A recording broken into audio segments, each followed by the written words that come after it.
Alrighty. How's it going, guys? It's going really great, Mr. Floyd.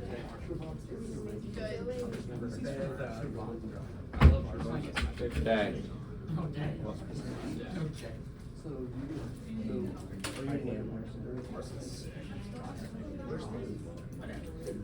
He's getting his wisdom teeth pulled out.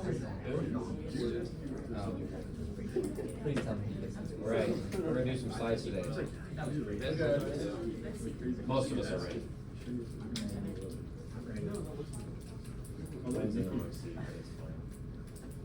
Okay. We ready for the slides? I'm ready. These slides are the meat of this chapter, the main course. We are going to work through these slides over different days, but I want to introduce us to this idea of electron configurations, which is basically the theme of the whole chapter. Okay, and so before we jump into this, let's kind of recap what we talked about, assuming this works. Quick recap. What did we talk about? Cloud. Different parts of the cloud, right? Which is made up of energy levels, yes? Which are numbered. 1 to 7 on the periodic table, 1 to infinity if you keep going. What are those broken down into? Sublevels, which are labeled SPD or F. There are, but you need way more electrons than 118 to use them, so we will not use them. Yes, and then in the subshells we have orbitals, which are labeled based on the subshell they're in and the energy level they're on. So you have 1s, 3d, 4f, 2p, stuff like that. Okay, and I have a certain number of orbitals depending on the type of subshell. Okay, all orbitals can hold 2 electrons, no matter the energy or the type. Okay, great. And so this was kind of our visual representation of the first 4 energy levels. I have different subshells and different energies in different sizes as I go up. Right? They get larger and have more energy as we go up. Okay? So, here's what we need to talk about today. We need to start talking about how the electrons fill up these orbitals. Okay? I think there's a bunch of text on here. You don't need to write it. This is just things I'm saying. This is mainly for people who read this later. Okay? So, as we go throughout the periodic table, we are gaining electrons, right? Hydrogen has 1 electron, helium has 2, lithium has 3, beryllium has 4. So we get more electrons as we go up through the periodic table. The question is, where do they go? Obviously they're in the cloud, but like, which orbital do they go in? Is it random? Is there a pattern? Is it a simple pattern? What's the deal? Okay, there is a pattern, okay, which is what we're going to be looking at today, but it's not quite the pattern you think. Okay, but today we're basically answering that question down at the bottom. What is the pattern by which electrons fill up the orbitals in the cloud? Okay, so the way we're going to keep track of this is we're going to write a little code called an electron configuration. An electron configuration is just how the electrons are arranged in the cloud, and there's a way we write it down so that we can concisely communicate this information.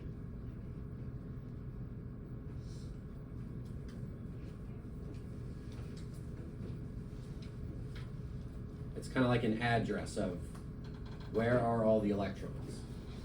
Okay, it's called an electron configuration. Okay, what we're basically going to do is just write a subshell, 1s, 4f, and then we'll use a superscript to indicate how many electrons are in that subshell. Okay, I'm going to skip that. So, let's say I have a singular electron in a 1s subshell. The way I would write that is like this. So I write the subshell in normal letters, and then the number of electrons that occupy that subshell is written as a little superscript right here. Okay, so 1 electron in a 1s subshell would be written like this. Okay, it's a very concise way of communicating that information. If I had electrons in a 3p subshell, it might look like that. Ooh, I forgot.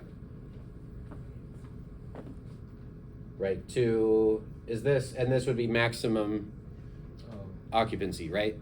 Because an S subshell has one orbital, which can hold 2 electrons. So I could have 1 electron in there, or I could have up to 2, right? And so that's those are different ways of writing depending on how many electrons that we have, okay? So let's say I have a 3p subshell.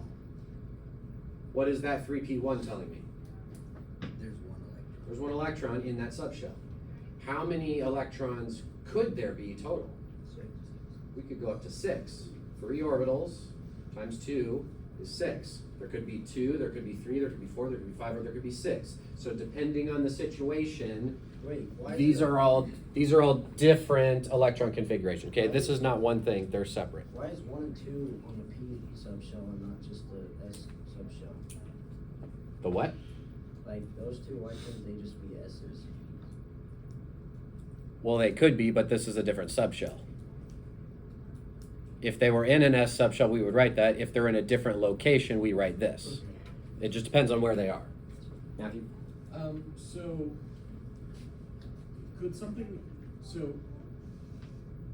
assuming they're on the same principal energy level, Yeah. but they're on different subshells, would they Right. still have the same amount of energy? Yeah. Or would they have slightly different? It is slightly different. It is slightly It's just different. about the same if they're on the same principal energy level? Sure. Is that purely due to number of electrons, or what essentially constitutes the different energies? I don't know, it's the energy that the electron has. I don't know how, yeah, it just is what it is, yeah. It kind of is, it has to do more with the quantum numbers.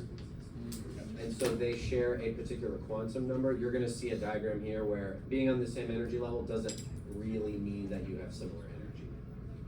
It really means you share one of the quantum numbers. Okay. And we'll get to that at the very, very end, but yes. Okay, so let's say I have 3 electrons, but they're in different subshells. I can write that in one little statement, something like that. Let's say I have 3 electrons, 2 of them are in a 1s subshell, the third one is on the second energy level. If I want to communicate where all of those electrons are, I just write this back to back with no spaces.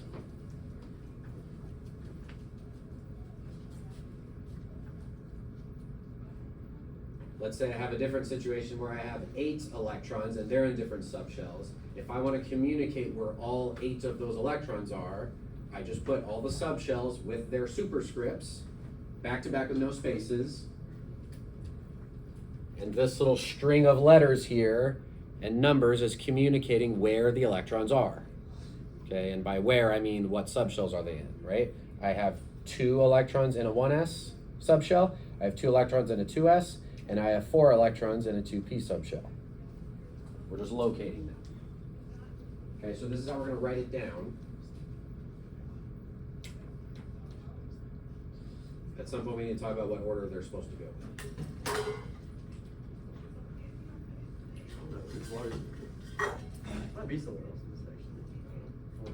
Okay, we okay with this? Okay, the point of this slide is just showing how they're written down.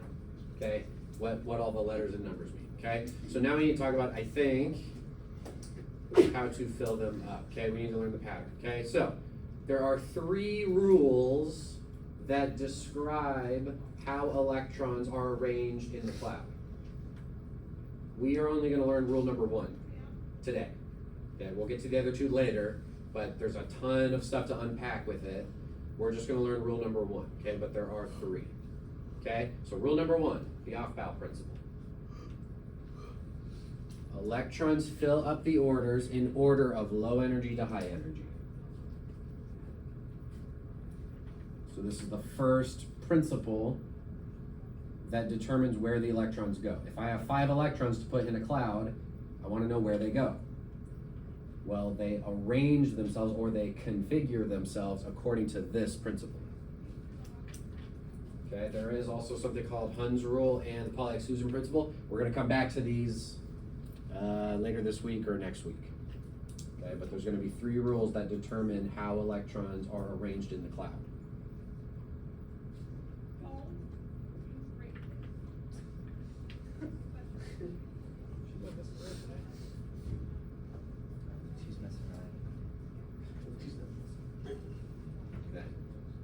with this?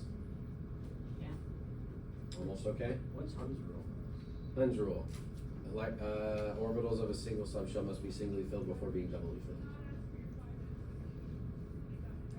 It only makes sense with a picture, so we have to do the picture.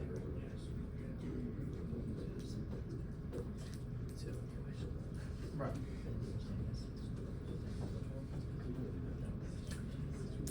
Okay. I'm letting people finish writing their stuff and then we're moving on.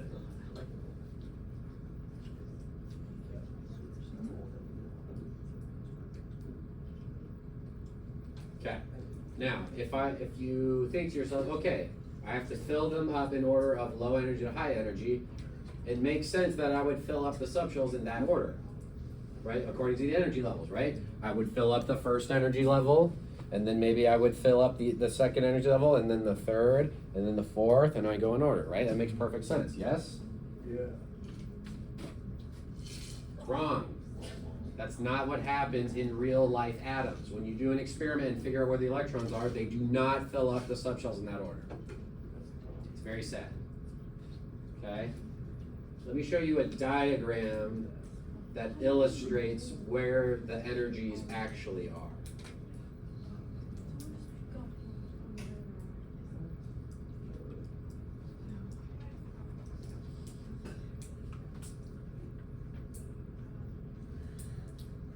What do we notice? You get white. I didn't either. What do you think in 2, in 3, in 4, in 5, what does that mean? These are the energy levels. So this is energy level 1, this is energy level 2, energy level 3, 4, 5. Oh, they start to overlap after.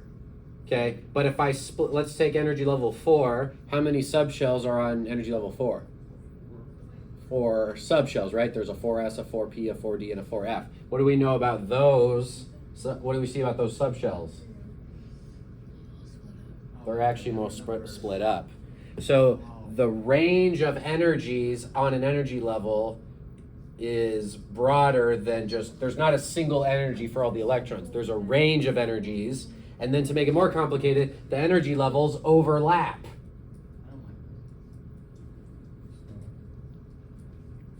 So this over here is the correct order. 1s, 2s, 2p, 3s, 3p, 4s, 3, 4, 5, 4, 5, 6, 4, 5. I think there's a 6. I don't know, dark blue is But probably they, better. they don't even, it doesn't even look like that in real life. So what is that? What do you mean real life? Well, I don't know. For real. Like, what are their pitchforks? Why is it like It looks like those tuning forks. Yeah, like what, I thought they went in circles. I'm ranking them by energy. Oh, Yeah, that's all that's showing. that's all this is. So, oh, whoops, I didn't label my axis. There you go. Sorry. Okay, now it makes sense. This is just a graph showing you the order of energy. Okay, so the energy levels actually represent a range of energies, and then the main energy levels actually overlap with each other. Yes, Shri? Okay, so just to confirm, the difference in energy is caused by what? The basic laws of physics that determine that electrons have to be in different quantum states than other electrons, and part of their quantum state is their energy. It's kind of like, Could you explain, like, why does sublevel 3D have more energy than 4S? Could you just explain that? I don't know how to explain it outside of saying it just does. So we just memorize that order? Yes. Oh, just memorization? Yes. So we need to write that down. No. Hold on. There's a trick. Okay. There's actually a really easy way. Okay. So. Okay. So, this is the correct order. Okay. This is the order that you just saw, but written out. Yeah, it looks like a big mess. Okay. But there's a trick. If you write down all of the subshells in a little chart like this. First energy level, second energy level, third energy level, fourth energy level, fifth, right? And we only go to F. this is the order that they fill up in.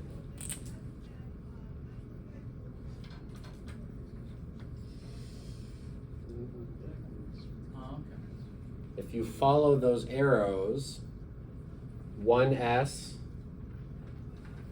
then 2s, and then go to the next arrow, 2p, and then 3s, next diagonal, 3p, 4s, next diagonal, 3d, 4p, this matches this.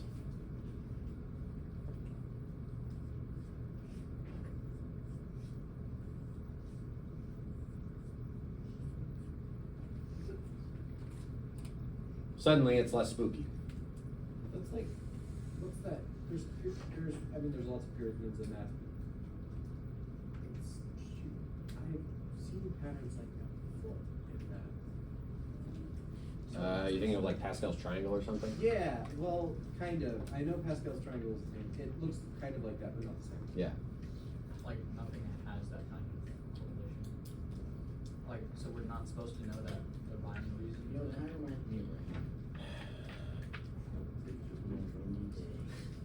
I don't know how to explain it besides, it's basically, you're kind of, it's like asking, I don't know, it's like asking,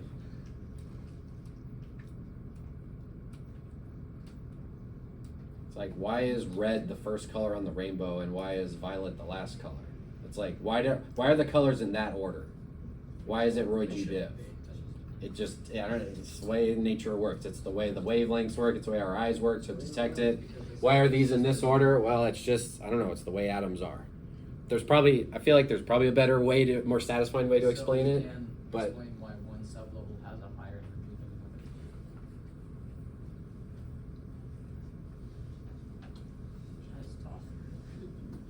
than another. You could probably study it for your PhD dissertation. it's like if you go to the atom and you measure it, it just is what it is. This is what it is. Right, it's like if you were to go and look at the atom, right, this is metaphorical, I'm saying. Yeah. Look at the 3s, look at the 4s, and look at the 3d, you go, yep, that one has lower energy than that one.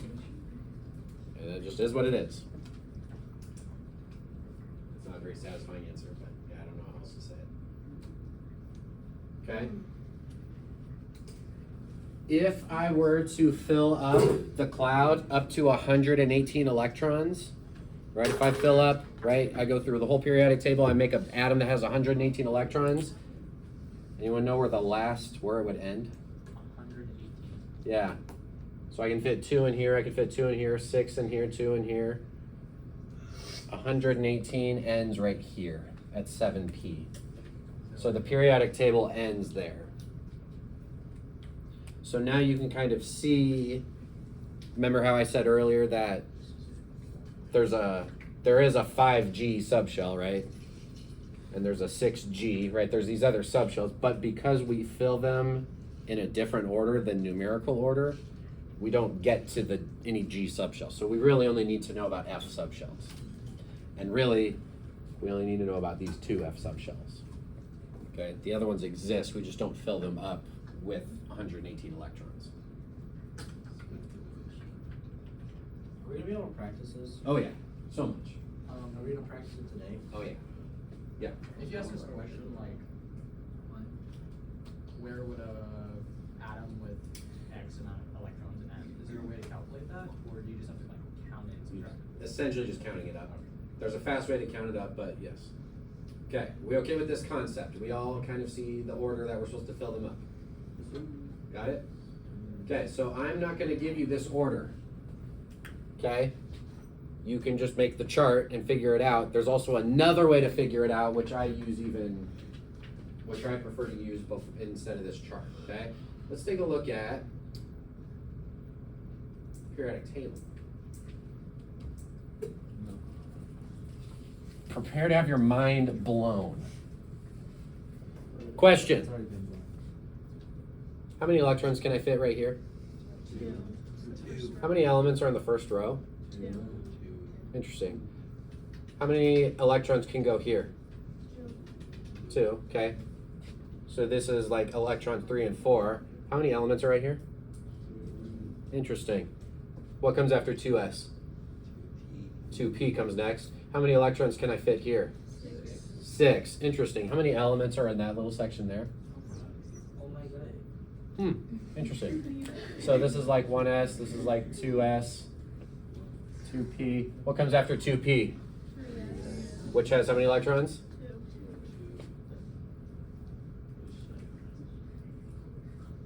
What comes after 3s? 3p. Wait, is that the maximum charge these elements can have? This is how many electrons they have when they're neutral. 3p. What comes after 3p?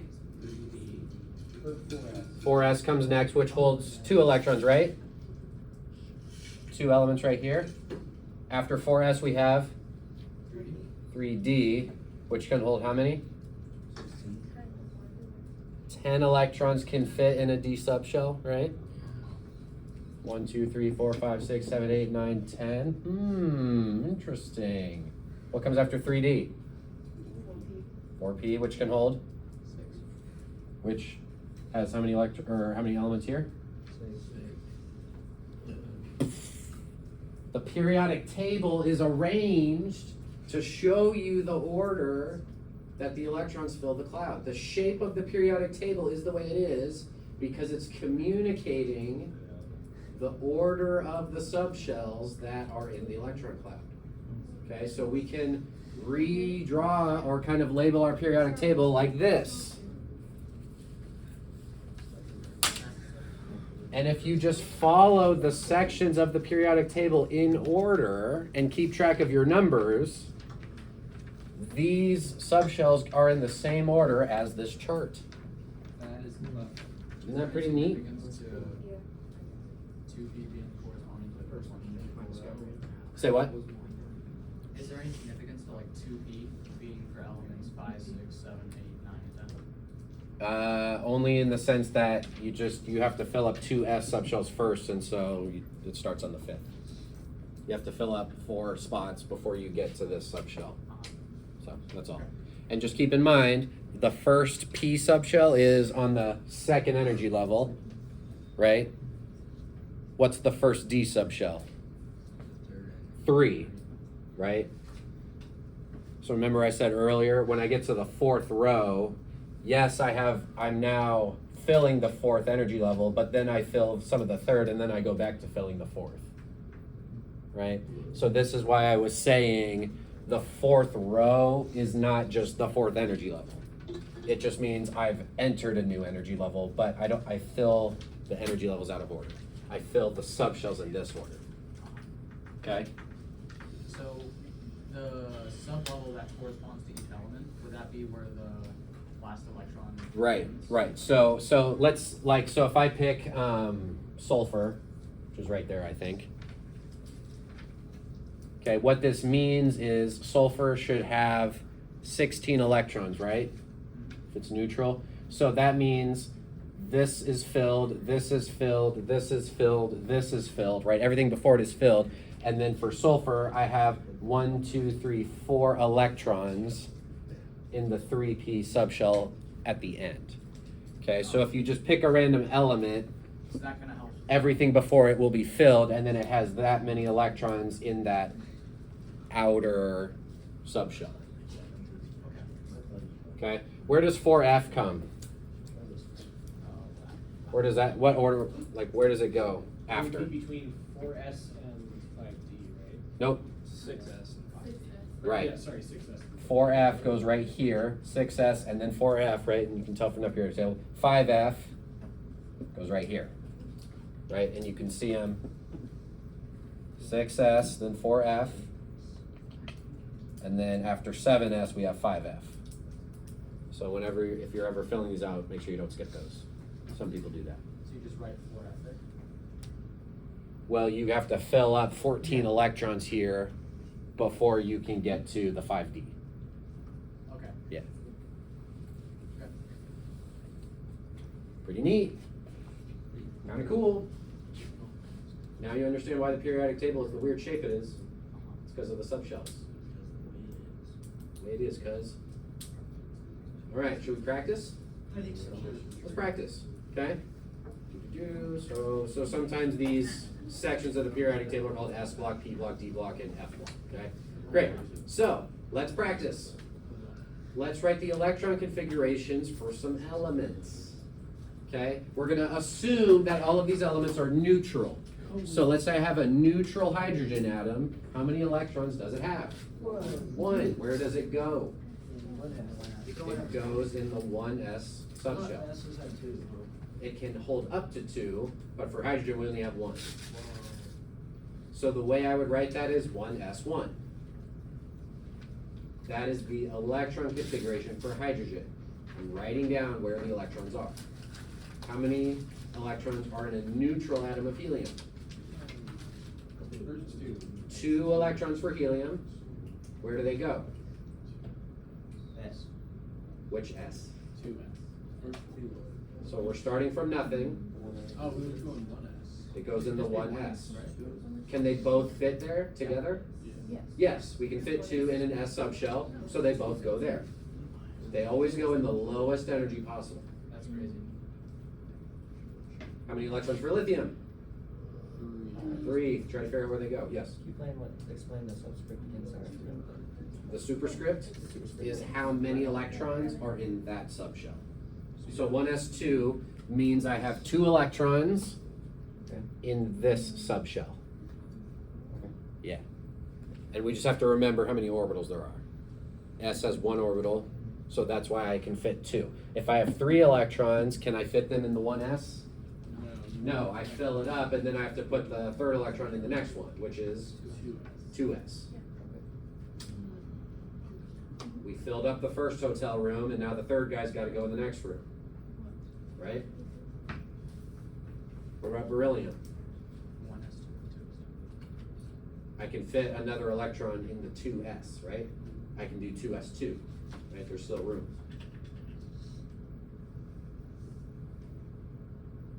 If I have 5 electrons for boron, where does the 5th one go? It would go in the 2p, right? For those of you, we're just following this order. I fill this one up, then I fill this one up, and then I go to the next one. How many electrons can I fit in 2p? 6. So I can fit a lot of electrons there. So carbon's going to get the next one. It's going to stop at 2p. But then if I keep going, after carbon, notice as I go to the next elements, look, I'm just filling up this 2p subshell. Right? Now that's full with neon, 3s. I go to 3s now for sodium. How many electrons are in sodium? 11. 2 plus 2 plus 6 plus 1. How do we what? Don't know? Okay. Ask me questions if you know.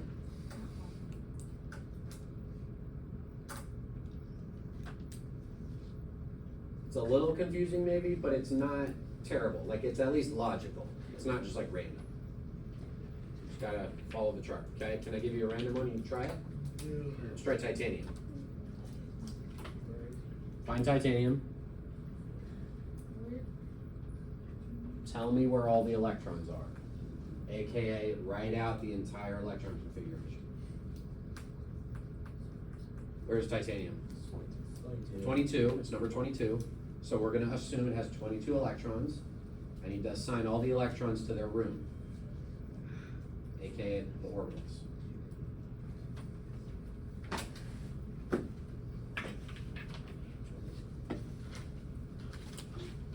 So my first 2 electrons can go here, and then I can fit 2 electrons here,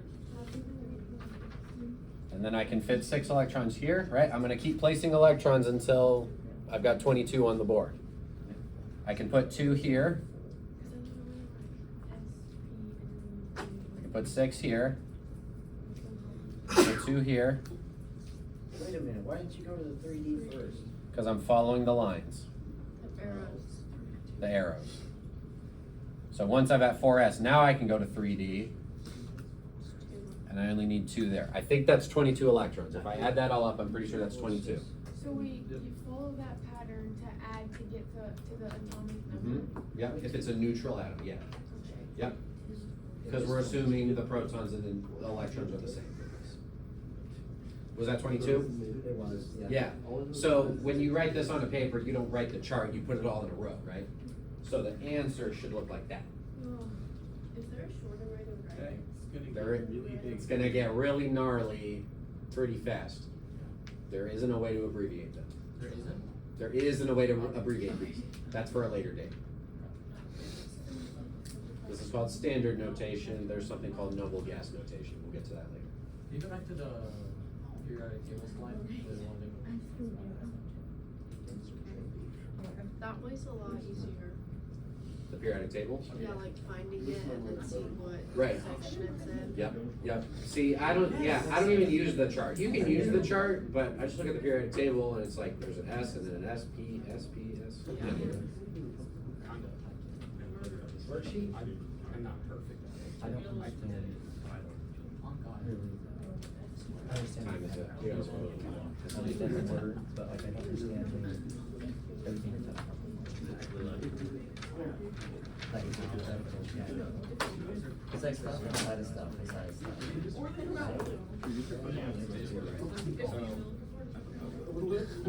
Energy levels? Okay, that's basically it.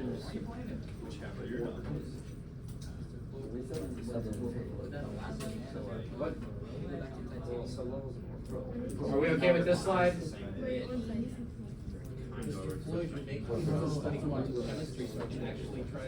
It's kind of cool. We'll do a little bit of the quantum numbers later.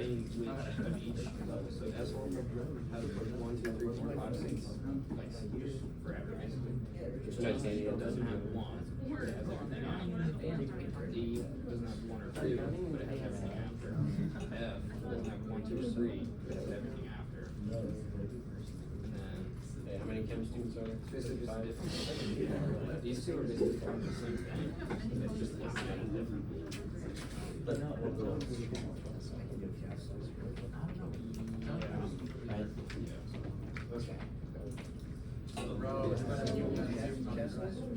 The sublevels are.